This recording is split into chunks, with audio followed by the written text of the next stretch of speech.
종로학원의 수리논술 담당하고 있는 이상남 선생입니다. 이번에 2020학년도 연세대학교 모의논술 수리에 대해서 해설을 맡았는데요. 이 문항은 총 3개의 문항으로 구성되어 있고 각각의 문제가 어떤 주제로 나왔고 어떤 방법으로 문제를 해결해야 되는지 한번 살펴보도록 하겠습니다. 우선 제시문 1에 해당하는 문제 1번을 살펴보면 자연수 1에서부터 n까지 합이 2분의 n 플러스 1이다라는 제시문을 주고 이에 해당하는 문제들을 출제를 했는데, 자, 문제 1-1번 문제는 화면에 보시는 바와 같이 자연수 k는 1부터 n까지 k 곱하기 k 더하기를 가장 간단한 표현으로 바꾸는 방법에 대해서 문제를 물어봤네요. 자, 이 문항은 5점짜리 문항으로서 아마 답 정도만 정확하게 맞추면 점수를 다 맞은 걸로 할 수 있을 것 같은데, 자, 이 문제를 해결하는 방법이 그 다음 문제를 푸는 추론에 가장 중요한 역할을 할 것 같아서 어떤 식으로 문제를 푸는지 한번 살펴보도록 하겠습니다. 자, 문제는 우선 여러분들이 수 1이나 또는 수2 과정에서 살펴본 수열 단원의 문제 해결 방법을 보면 시그마 k는 1부터 k제곱 더하기 k로 전개할 수 있고, k제곱의 합은 6분의 n 플러스 1 곱하기 2n 플러스 1이라는 식이 될 거고, 또한 마찬가지로 k는 위에서와 마찬가지로 2분의 n 플러스 1 돼서 요거 통분해서 정리하면 3분의 n 곱하기 n 더하기 1, n 더하기 2의 형태가 되죠. 자, 가장 간단한 형식을 살펴봤더니 이 문제의 형식이 k 곱하기 k 더하기 1 되면 이 분모는 3이 되고 n 플러스 1, n 플러스 2가 되죠. 자, 문제에서는 시그마 k라고 했을 때 나오는 거는 2분의 n 플러스 1이었죠. 그래서 이걸 추론의 근거로 삼을 수 있느냐, 이게 일단 1번 문제의 핵심 사항인 것 같은데, 여러분들이 이 문제를 접근해 가는 과정에 그냥 공식을 한번 적용해서 결과를 낼 수도 있지만 다음과 같은 방법으로도 생각해 볼 수 있습니다. 자, 우선 여기에 k 더하기 1에 이거 계산하면 1이 됩니다. 그렇죠? k 더하기 2 빼기 k 빼기 1 계산하면 3이 되고 다시 3으로 나눴으니까. 그러면 주어진 식과 변화가 하나도 일어나지 않았는데 계산을 쉽게 해주는 추론이 가능하죠. 자, 3이라는 분모는 시그마 앞쪽으로 빼내고 k 곱하기 k 더하기 1, k 더하기 2는 같이 묶어놓고 k-를 앞쪽으로 빼서 k-1, k 더하기를 한 군데로 묶어주면 이 시그마의 계산을 차례대로 k는 1부터 n까지 해보면, 자, k를 1 넣었을 때는 1, 2, 3, 1 넣었을 때는 0, 1, 2가 되죠. 1을 넣었을 때는 2, 3, 4, 여기에서는 1, 2, 3이 됩니다. 마찬가지로 3을 넣으면 3, 4, 5, 2, 3, 4가 되고, 자, n을 넣으면 n 플러스 1, n 플러스 2, n-1, n 플러스 1 돼서 보다시피 이거랑 지워지고 요거랑 지워질 거고, 마찬가지 방법을 계속 적용하면 요거랑 지워져서, 자, 남아있는 건 n 플러스 1, n 플러스 2와 0, 1, 2만 남아있는데 이거 계산하면 0이니까 계산이 쉽게 n 플러스 1, n 플러스 2가 돼서 우리가 아까 계산했던 결과하고 동일한 결과가 나오죠. 자, 이로부터 이제 실제 문제는 요걸 가장 간단한 식으로 여러분들이 추론을 하고, 이 모양의 가장 간단한 모양을 추론을 하고 그게 왜 성립하는지 증명하는 문제인데, 자, 첫 번째 방법처럼 이걸 쭉 전개해서 계산을 할 수는 없는 문제니까 앞서 살펴봤던 두 번째 방법을 적용해 보면 여기 1이라는 숫자가 있다라고 생각할 수 있죠. 그걸 k 더하기 m 더하기 1에서 k 빼기 1을 뺐다라고 생각하면 k는 사라지고 m 더하기 2가 되고 또 다시 m 더하기 2로 나눠졌으니까 이 식이 1이 되죠. 식의 변화가 하나도 안 일어났네요. 자, 이때 k 더하기 1 쭉 곱한 걸 앞쪽에다 놓고 k-를 앞에다 놓고 쭉 곱해주면 앞서 본 것처럼 무엇과 무엇의 차가 되는데, 앞서 계산한 것과 같이 1부터 차례대로 대입한 거, 또 1 대입해보면 1, 2, k 더하기 m 더하기 1, 또 마찬가지로 1 대입해보면 0, 1, 2 어쩌고 저쩌고, 마찬가지로 계속해서 대입해보면 중간에 있는 게 다 상쇄되고 남는 건 요 식에 n을 대입했을 때만 남게 되죠. 따라서 추론해보면 n 플러스 1, n 플러스 2, n 더하기 m 더하기 1 나누기 m 더하기 2가 되는 요 추론이 가능합니다. 자, 요 부분은 n으로 고쳐야 맞겠네요. 자, 이런 추론은 쉽게 될 수 있어요. 그렇죠? 왜냐하면 한 개만 더 해보더라도 어떤 답이 나오는지 확인이 가능하니까. 자, 그런데 이 학교에서, 연세대학교에서 과연 이 정도의 추론만으로 이 결과만 가지고 증명하라고 문제를 낸 것 같지는 않고요. 아마도 모든 자연수 n에 대해서 이게 성립한다라는 걸 증명하는 수학적 귀납법에 의해서 이 문제를 증명하라고 요구했을 것 같습니다. 그래서 수학적 귀납법에 의해서 이 명제를 증명해 보면, 자, 우리가 증명하고자 하는 명제는 추론의 결과물로부터 모든 자연수 n에 대해서 왼쪽에 있는 식이 결국 계산되어 여기가 n이 되는 n 더하기 1, n 더하기 땡땡땡, n 더하기 m 더하기 1 나누기 m 더하기 2가 성립한다라는 걸 증명하는 문제로서 살펴봐야 할 것 같네요. 자, 수학적 귀납법의 증명은 크게 몇 가지 사실을 증명함으로써, 두 가지 사실을 증명함으로써 무한 가지의 사실을 증명한 것 같은 효과를 내는 증명 방법입니다. 자, 그래서 먼저 n이 1인 경우를 살펴보면, 자, n이 1일 때 문제에 주어진 좌변의 식은 1, 2, 1 더하기 m까지의 곱이 되고, 우변은 주어진 식에 대입을 해보면 1, 2, m 더하기 1, m 더하기 2를 m 더하기 2로 나눈 식이어서 약분을 하면 똑같은 식이 되죠. 따라서 두 식은 좌변과 우변이 같아지므로 n이 1인 경우에 성립하게 됩니다. 마찬가지로 n이 i일 때 이 자리에 i가 들어갈 때 좌변의 식이 우변의 식이 된다라고 한번 가정해 본 상태에서 n이 i 플러스 1일 때도 성립한다라고 하는 걸 증명하는 게 수학적 귀납법의 증명이 되죠. 자, 그래서 여기에 i 플러스 1을 넣었을 때의 상황을 만들기 위해서 양변에 i 플러스 1, i 플러스 2, i 플러스 m 플러스 1을 곱한 거를 더해주면, 자, 우변식은 1부터 i 플러스 1까지 이 계산이 될 거고, 좌변식은 주어진 식에다가 그 식을 더해서 정리를 하면 이 식이 나오죠. 그래서 통분해서 정리하면 m 플러스 2분의 i 플러스 1, i 플러스 2, i 플러스 m 더하기 1, i 플러스 m 더하기 2가 돼요. 주어진 우변식에 i 대신 n 대신 i 플러스 1을 넣은 식이 되죠. 따라서 n이 i 플러스 1일 때도 성립한다는 사실을 알 수 있습니다.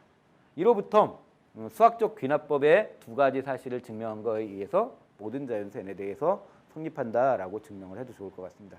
자, 1번 문제는 여러분들이 수투 과정, 수열 과정에서 배웠던 수학적 수열의 합의 성질이라든가 또는 수학적 귀납법을 제대로 정확하게 사용할 수 있는지 여부를 평가하는 문제인 것 같습니다. 그렇죠? 따라서 이와 같은 방법을 따라서 증명하면 될 것 같고, 아마 이 정도 문제의 답안지만 쓸 수 있다면 상해 취급을 받아서 아마 만점에 가까운 답안이 될 수 있을 것 같습니다. 자, 이제 문제 2번으로 넘어가겠습니다. 자, 문제 2번은 가로의 길이가 1이고 세로의 길이가 a인 직사각형 여러 개를 반지름의 길이가 1인 원 5에 올려놓아 원 5의 원주 전체, 원 둘레의 전체를 덮으려고 합니다. 자, 필요한 직사각형의 개수의 최소값을 NA라 할 때 극한값이 성립하기 위한 K의 값의 범위를 구하시오라는 20점짜리 문제죠. 자, 문제 하나의 덩치가 굉장히 큰, 굉장히 난이도가 있는 문제인데, 보다시피 이게 시험 문제에 그림이 그려져 있지 않고 설명이 완전하다라고 볼 수가 없는 부분들이 있어서 일단은 여러분들이 어떤 상황인지 인지를 해야겠죠. 자, 우선 직사각형 하나가 원주를 최대한 덮을 수 있는 경우가 언제인지 한번 살펴볼게요. 우선 직사각형이 가로의 길이는 1이고 세로의 길이는 a라는 말로부터 원이 이렇게 주어져 있는 상태라면 이 길이가 1이고 이 길이가 a인 것 같습니다. 그렇죠? 반면에 가로의 길이가 a이고 세로의 길이가 1이라면 이런 상황도 가능할 것 같은데, 그렇게 하면 이 원주를 덮을 수 있는 직사각형의 개수를 줄일 수가 없기 때문에 직사각형의 모양 이 하나로 원주를 최대한 덮을 수 있는 형태는 이거일 것 같아요. 그렇죠? 자, 이런 상황에서 직사각형을 덮어서 어디? 원주를 쭉 둘러싸고 싶은 거예요. 그때 이 직사각형의 개수는 몇 개나 필요할지, 그리고 그걸 줄이려면 어떻게 해야 될지, 이 문제인데, 일단 직사각형 하나가 원주를 최대한 덮을 경우는 이와 같은 그림으로 그려질 때죠. 자, 이때 직사각형의 윗변의 중점이 원주하고 닿아야 될 거고 접하고 있고, 또 요 점 만나는 점을 A라고 하고 만나는 점을 B라고 하면 원의 중심하고 요 각을 만들었을 때 각 AOB를 세타라고 할 수 있겠죠. 자, 이 세타가 몇 개나 만들어져야 직사각형이 원주를 덮을지 한번 판단해 볼 건데 직사각형이 두 개가 되면 이런 상황이 그려지겠죠. 자, 보다시피 하나가 있으면 요만큼 덮게 될 거고 붙여서 똑같은 방식으로 또 직사각형을 붙일 수 있겠죠. 또 직사각형을 또 늘려가면서 점점 붙여보면 이와 같은 과정들이 가능합니다. 자, 한 개로 덮을 때, 한 개만 가지고 할 때 요만큼, 이 옆에 접하면서 두 개 붙일 때, 옆에 접하면서 세 개 붙일 때, 뭐 이런 식으로 확장돼 갈 수 있겠죠. 자, 이 문제의 얘는 공교롭게도 여기가 60도의 그림이 그려져 가지고 6개의 모양이 그려져 있죠. 맞죠? 자, 6개의 모양이 딱 그려져 있는데 실제는 이 각이 요 두께가 점점점 작아지는 형식도 있을 수 있기 때문에 더 많이 필요한 순간들이 있을 거예요. 그런 과정을 한번 판단해 볼 건데 우선 그림에서 각 A, O, B를 세타라고 한다면 자, 여러분들 보았다시피 각 A, O, B를 세타라고 주면 요 각은 얼마가 되지? 2분의 세타가 되고 마찬가지로 요 길이는 얼마가 되냐면 여전히 반지름 1이 되고 요 길이가 A가 되니까 요 길이는 1-A가 되죠. 그러면 삼각함수의 정의에 의해서 각 A, O, 여기 H라고 할까요? H에 대하여 그 각이 2분의 세타가 되니까 코사인 2분의 세타는 이 직각삼각형에서 요 직각삼각형에서 자 얼마? 1분의 1-A 형태가 된다는 걸 확인이 가능하죠. 자, 그래서 코사인 2분의 세타는 1-A 꼴을 만족하게 될 거고 또한 NA. 자, 그러면 이걸 둘러싸일 수 있는 곳의 개수는 요 각이 세타라고 한다면 자, 세타가 2파이를 세타로 나눈 것이 결국 요 직사각형의 개수를 보여주는 모양처럼 보이는데 이게 지금처럼 예를 든 것처럼 딱 맞아떨어지면 2파이 세타분의 2파이가 바로 NA의 개수가 되지만 일부 모자란 부분이 있으면 또 다른 거 하나를 채워줘야겠지. 따라서 NA는 이거보다는 크거나 같고 세타분의 2파이 더하기 1보다는 아마 작게 되겠죠. 그래서 요 각이 바로 직사각형의 개수의 범위를 보여주는 것을 알 수 있습니다. 딱 맞아떨어질 때 요거는 한 개 약간 부족한 부분을 채워나갈 때 그래서 하나를 더 채워주는 이렇게 등호가 성립하면 안 되겠네요. 자, 우리가 관심 있는 거는 단순히 요거의 극한값이 아니라 여기에 A의 K제곱이라는 놈을 곱한 다음에 문제를 푸는 거죠. 자, 그래서 이의 부등식의 양변에 A의 K제곱을 곱해주면 자, 보다시피 어떤 일이 벌어지지? 세타분의 2파이 곱하기 A의 K제곱이 요 범위에 놓이게 되죠. 자, 그런데 이 1번식에서 세타분의 A는 얼마가 되냐면 1 코사인 2분의 세타가 되니까 여기의 식을 전부 다 A에 관한 식이 아니라 세타에 관한 식으로 고칠 수 있습니다. 그렇죠? A에 관한 식으로 만들어 놓고 문제를 풀 수는 없으니까 자, 그래서 A는 1 빼기 코사인 2분의 세타라는 걸 대입을 하면 자, 보다시피 세타분의 2파이 A의 K제곱은 세타분의 2파이 더하기 1 곱하기 A의 K제곱이 되고 우리가 관심 있어 하는 NA 곱하기 A의 K제곱은 요 사이에 놓이게 되죠. 자, 이때 우리가 원하는 거는 자, 요걸 참고해 보죠. 세타가 0으로 갈 땐 세타 제곱분의 1 빼기 코사인 세타는 2분의 1로 간다는 사실을 알고 있죠. 자, K가 만약에 얼마가 되면 2분의 1이라고 한다면 요게 들어가서 세타 제곱으로 들어가서 여기의 계산이 0으로 가지 않는다는 사실을 알 수 있죠. 그런데 우리가 원하는 거는 얘의 값이 리미트 A가 0으로 갈 때 A의 K가 NA 곱하기 A의 K제곱이 0으로 가도록 해야 되니까 당연히 여기의 지수는 0으로 보낼 수 있는, 즉 세타가 0으로 갈 때 이 부분이 0으로 보낼 수 있는 지수가 만족해야 되겠지. 따라서 딱 2분의 1이 되면 0으로 안 가니까 당연히 2분의 1보다 큰 값을 요구하는 문제가 될 것 같네요. 자, 그래서 K가 2분의 1보다 큰 경우에 이렇게 0으로 수렴한다라고 해서 구하는 K 값의 범위는 2분의 1보다 큰 실수라고 답을 하면 되겠습니다. 자, 이 문제가 사실 모의논술로 출제됐던 3개의 문항 중에 사실은 가장 긴가민가 하는 문제 중에 하나예요. 왜냐하면 그림이라는 요소 같은 것이 주어져 있지 않기 때문에 어떤 상황으로 직사각형의 모양이 만들어져 있는지가 충분히 설명이 안 되어 있다고 보여집니다. 하지만 그런 부분까지 평가의 대상으로 주었다고 생각을 하고, 아, 이런 상황이면 직사각형을 적게 써서 가장 많이 덮을 수 있겠구나라는 걸 여러분들 스스로가 추론해 볼 수 있는 문제가 될 것 같네요.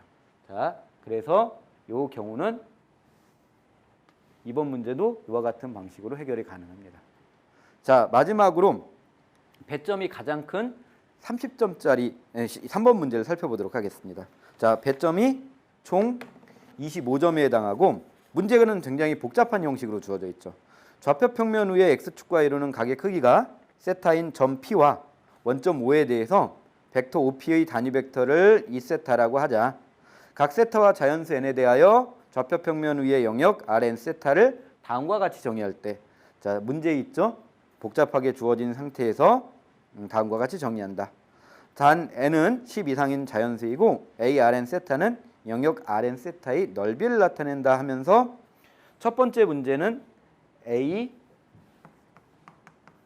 R 16분의 파이에 관해서 문제를 묻고 있죠. 이 값이 얼마인지 구하는 문제. 즉 n에다 10을 넣고 계산하는 건데, 자, 이 문제를 풀기에 앞서서 집합 Rn 세타라는 게 어떤 집합인지를 먼저 알아봐야 되잖아. 그래서 예를 들어서 이게 무엇이 되는지 한번 판단해 볼 필요가 있을 것 같아요. 자, 연세대학교 그 과거 기출문제나 이번 모의논술 문제 같은 경우도 지금과 같은 방법이 굉장히 잘 통하는데 문제 파악이 잘 안 되면 구체적인 숫자를 넣어가지고 어떤 문제가 되는지 확인을 해보도록 하는 게 가장 도움이 될 때가 많습니다.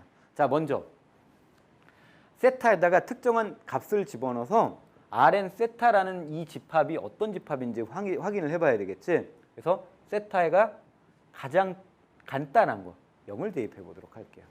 자, 세타에다 0을 대입해서 Rn0이라는 집합이 어떤 의미를 가진지 확인해 볼 건데, 우선 세타에다 0을 넣으면 이 세타라는 이 벡터는 1,0이 되죠. 코사인 세타, 사인 세타가 되니까. 자, 1,0. 마찬가지로 이 2분의 파이라는 거는 0,1이 되죠. 자, 그래서 첫 번째 부등식 x, y하고 1,0과의 내적이 2분의 n 이하다라는 말은 이 내적의 계산을 하면 절대값 x가 될 거고 그게 2분의 n 이하가 되는 거고, 마찬가지로 x 곱하기 y가 x, y가 0,1이라는 것과 내적을 하면 내적의 계산이 절대값 y가 될 거고 그것이 2n분의 1 이하가 되는 거니까 요 부등식이 성립할 거야. 그쵸? 자, 그러면 이 부등식을 성립하는 걸 생각해 보면 결국 x의 범위는 2분의 n 이하, y의 범위는 2n분의 1의 이하, 이런 부등식이 성립하니까 결국 하나의 직사각형을 그리게 될 텐데 네 점의 꼭지점이 2분의 n, 2n분의 1, 2분의 n, 마이너스 2n분의 1, 마이너스 2분의 n, 2n분의 1, 마이너스 2분의 n, 마이너스 2n분의 1이라는 요 원점을 중점으로 하면서 이렇게 생긴 좌표측을 지니는 이런 직사각형이 된다는 걸 확인할 수 있죠. 자, 이 문제의 이 뜻을 알아내면 이제 굉장히 쉽죠. 왜 쉽냐면 Rn 세타라는 건 결국 방금 구한 Rn 제로라는 이 직사각형의 둘레, 이 직사각형의 모양을 반시계 방향으로 원점을 중심으로, 자, 원점을 중심으로 세타만큼 회전해가지고 얻은 이러한 직사각형이 된다는 걸 확인할 수 있죠. 자, 이렇게 확인이 되면 여러분들이 구해야 될 AR 16분의 파이는 6분의 파이를 돌리더라도 이 직사각형의 모양 자체가 변하진 않죠. 여전히 얼마? 똑같은 크기의 직사각형이 되니까 이 직사각형의 넓이는 n이 10인 경우에 대해서 이 가로의 길이하고 세로의 길이를 곱한 이 넓이하고 똑같죠. 자, n이 10인 경우에 이 길이는 얼마지? 2분의 n, 2n분의 1이라고 했고 여기는 2분의 n, 마이너스 2n분의 1이라고 잡았으니까 n에다 10 넣으면 여기는 20분의 1, 여기는 마이너스 20분의 1이어서 길이가 10분의 1이 되고 마찬가지로 요 길이는 마이너스 2분의 n, 2n분의 1이어서 자 10을 넣으면 5, 마이너스 5, 그래서 길이가 얼마가 되죠? 10이 되죠. 따라서 2를 곱하면 항상 이 넓이는 얼마로 고정된다? 1로 고정된다는 사실을 알 수 있죠. 그래서 30도 돌리더라도 6분의 파이만큼 돌리더라도 여전히 그 직사각형의 넓이는 바뀌지 않는다라는 사실을 확인할 수 있습니다. 그래서 이 문제를 풀 때는 이걸 코사인 세타, 사인 세타를 준 상태에서 직접적으로 구하는 것보다 구체적인 계산을 통해서 어떤 점들이 되는지 확인하는 것. 자, 연세대학교 실제 기출문제의 특징이기도 한데 1번 문제 같은 경우에 R16분의 파이라고 준 이유는 뭐죠? 구체적인 계산을 통해서 어떤 도형이 되는지 진짜 확인해 봐라. 그게 목표죠. 이걸 하지 않고 일반론으로부터 추론해 가려고 하면 훨씬 어려운 문제가 됩니다. 일단은 첫 번째 문제는 다른 문제를 푸는데 힌트가 되기도 하는 아주 중요한 문제였네요. 그래서 1번 문제의 답은 1이었고요. 자, 2번 문제. 영역 Rn 세타와 영역 Rn 0의 공통 부분. Rn 0은 여기죠. Rn 세타는 이런 부분이지. 공통 부분을 Rn 세타와 Rn 0과 Rn 세타의 교집합이라고 할 때 공통 부분의 넓이 여기서 색칠한 부분이 되지. 이 색칠한 부분의 넓이를 구하라는 문제네. 자, 보다시피 공통으로 갖고 있는 중심을 가지고 세타만큼 회전을 했죠. 그러면 여기도 세타가 되지. 그래서 요 도형이 어떤 도형이 되냐면 요 길이가 이 네 개의 길이가 모두 다 같은 마름모라는 도형이 됩니다. 그래서 이 마름모의 넓이를 구하는 문제인데 요 상황에서 넓이를 구하는 것 자체는 굉장히 쉬워요. 자, 보다시피 왜냐하면 자, 마름모의 넓이를 구하려고 한다면 AB의 길이를 구해서 요 각도 세타가 되니까 AB의 길이 곱하기 이 길이도 AB의 길이잖아. 제곱 사인 세타를 하면 2분의 1 해주면 요 삼각형의 넓이가 계산이 되는데 그걸 2배를 했으니까 AB 제곱 사인 세타를 구하면 되죠. 자, 그러면 여기서 풀어야 되는 건 결국 AB의 길이를 요 한 변의 길이를 세타에 관한 식으로 둘 건데 자, 보다시피 요 직각삼각형에서 이렇게 생긴 직각삼각형에서 요 길이는 얼마? n분의 1이라는 사실을 알 수 있죠. 그리고 이 빗변의 길이분의 이 높이는 사인 세타가 되니까 결국 AB의 길이는 얼마가 되냐면 자, 다시 사인 세타는 얼마가 되냐면 AB의 길이분의 n분의 1이 되니까 우리가 구하고자 하는 AB의 길이는 n 곱하기 사인 세타분의 1 이렇게 나오죠. 자, 그래서 계산을 하면 선분 AB의 길이는 n 곱하기 사인 세타분의 1이 되죠. 따라서 구하는 마름모의 길이는 AB의 길이 곱하기 사인 세타니까 정리하면 n제곱 곱하기 사인 세타분의 1이죠. 그래서 아주 간단하게 공통 부분의 넓이를 계산할 수 있는데 이 문제가 다른 문제 간단해 보이지만 문제가 무려 10점이나 돼. 그래서 여러분들이 그 10점 포인트 중에 여기까지 계산하면 아마 절반 정도밖에 점수를 얻지 않을까 생각되네요. 왜냐하면 문제의 단서 조건 중에 세타가 n분의 1이라는 부분을 주어져 있는데 이 부분의 해석이 필요하죠. 얘가 뭘 의미하냐. 자, 이런 걸 의미하는 거 있죠. 자, 먼저 이런 상황에서 다시 말하면 얘를 회전시킨 각을 알파라고 합시다. 알파만큼 회전시켰을 때 알파만큼 회전시켰을 때 이 꼭지점의 위치가 그대로 똑같이 닿는 경우. 왜 그러냐면 이와 같은 상황이 발생하지 않는다는 걸 알아야 돼. 아까처럼 넓이를 구할 수 없죠. 자, 세타가 충분히 돌아가지 않아가지고 여기에 이런 식으로 만들어지는 공통 부분이 있다면 여러분들 넓이 구할 때 와, 굉장히 어렵겠지. 그래서 학교에서 시험 문제를 출제할 때 이런 경우는 배제가 된다라는 사실을 알려주고 있는 것 같아요. 자, 그래서 어떤 식으로 계산하냐면 요 각이 알파면 요 두 개의 직각삼각형은 서로 합동이니까 요 각이 각각 2분의 알파씩이 되죠. 또한 요 길이는 이 길이가 요 길이가 n분의 자 얼마가 되지? 요 길이가 n분의 자 2n분의 1이 되죠. 문제에서 주어져 있지. 2n분의 1이 되고 요 길이는 딱 절반에 해당하는 길이니까 2분의 n에 해당하죠. 자, 삼각함수의 정의에 의해서 탄젠트 2분의 알파는 얼마가 되냐면 2분의 n분의 2n분의 1이 돼서 n제곱분의 1이 됩니다. 그럼 이 상황에서 탄젠트 알파는 얼마가 되지?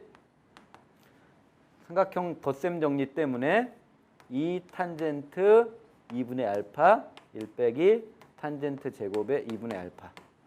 따라서 요 계산은 여기가 2n제곱분의 1이고 1 빼기 얼마? n 4제곱분의 1이 나오고 양변에 n 4제곱을 곱해주면 n 4제곱 빼기 1분의 2n의 제곱이 되죠. 즉 이렇게 꼭지점이 일치하는 경우에 요 각에 대한 탄젠트 값이 이거야. 그쵸? 자, 그런데 세타는 분명히 n분의 1보다 크다라고 문제에서 전제 조건으로 주어져 있어.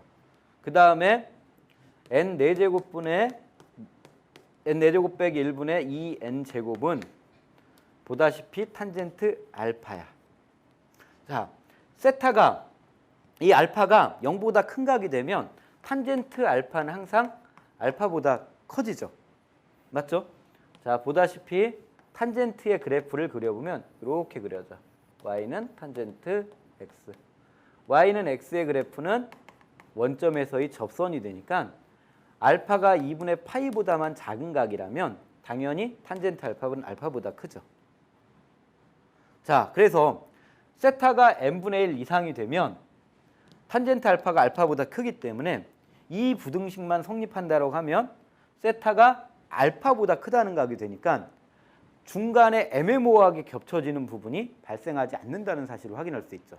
자, 그러면 이게 성립하는지 확인해 봐야 되는데 자, 보다시피 n이 충분히 큰 10보다 큰 숫자이기 때문에 이 그래프하고 이 그래프를 비교해 보면 항상 얘가 위쪽에 놓인다는 사실을 알 수 있어요. 충분히 큰, 뭐 대충 한 2보다 큰, 2, 3 정도보다 큰 숫자만 되더라도 왼쪽이 오른쪽보다 항상 크다는 사실을 확인이 가능합니다. 따라서 이 부분까지 확인을 했다면 이제 10점을 충분히 얻을 자격이 되는 거고 여러분들이 수학 문제를 풀 때 조건이 주어져. 이런 주어진 조건이 있는데 안 썼다면 분명히 무엇인가 써야 될 이유가 있다는 사실을 확인해야 된다는 거. 꼭 명심했으면 좋겠고 이 부분까지 설명할 수 있으면 금상첨화인 문제가 되겠습니다. 자, 여기까지 해서 3-2번 문제까지 해설이 됐고요. 이제 3-3번 문제 볼게요. 자, 3-3번 문제를 보면 3-2에서 구한 공통부분의 넓이를 가지고 무엇인가 계산하려고 했는데 자, 3-2에서 세타인 경우에 대한 공통부분의 넓이는 이만큼이라는 사실을 확인했죠. 근데 문제에서 3-3번 문제에서는 Rn n분의 k, 즉 세타를 n분의 k 형태로 줬기 때문에 이 공통부분의 넓이는 당연히 이렇게 되겠죠. n제곱 사인 n분의 k. 자, 이거에 대해서 결국 요 계산을 하는 문제잖아. n이 무한대로 갈 경우에 k는 1부터 n까지 a r에 n의 n분의 k에 rn 0에 분의 1에 n 세제곱을 곱하죠. 자, 이런 상황이야. 자, 그러면 이걸 여기다 구체적으로 넣고 계산을 한다면 자, 어떤 상황이 되지? 요 계산이 n제곱분의 사인 n분의 k니까 분의 1이니까 결과적으로 여기 들어가면 분자 자리로 들어가서 n제곱 사인 n분의 k 나누기 n 세제곱이 되지. 그래서 요 모양이 만들어지니까 결국 구하는 문제는 n이 무한대로 갈 때 k는 1부터 얘의 계산은 요 계산이 됩니다. 자, 이런 계산이 되는데 요 계산은 여러분들 보다시피 아주 간단한 문제네. 무한급수의 문제인데 이런 형식으로 주어지면 뭐에 의해서? 정적분의 정의로부터 요 계산을 이렇게 바꿀 수 있죠. n분의 1은 일반적으로 dx로 많이 바꿔주고 n분의 k는 x로 바꿔주고 이런 경우에 적분 구간은 0일로 바꿔주는 요 계산이 되죠. 아주 간단한 계산으로 바뀌게 되고 결국 이 적분을 계산한 1 코사인 1이 구체적인 답이 되겠네요. 자, 여기까지 해서 3-3번 문제까지 해결을 했고요. 자, 보다시피 올해 연세대학교 모의논술 문제는 그렇게 어렵지는 않아요. 문제 자체의 계산이나 이런 것들이 복잡하진 않은데 문제가 무슨 뜻인지 파악하는 문제로 뭐라고 했냐면 과거에 연세대학교에서 추구했던 문제로 많이 회귀를 한 듯한 모습을 보입니다. 직접적인 계산을 한다기보다는 이 문제가 무슨 뜻인지 파악하는 게 이루어진다면 아주 쉽게 해결 가능한 문제들이니까 과거 기출문제 중에 조금 더 쉬운 난이도의 문제들로 이런 연습들을 좀 해보는 게 여러분들 학습에 가장 좋은 도움이 될 것 같습니다. 수고하셨습니다.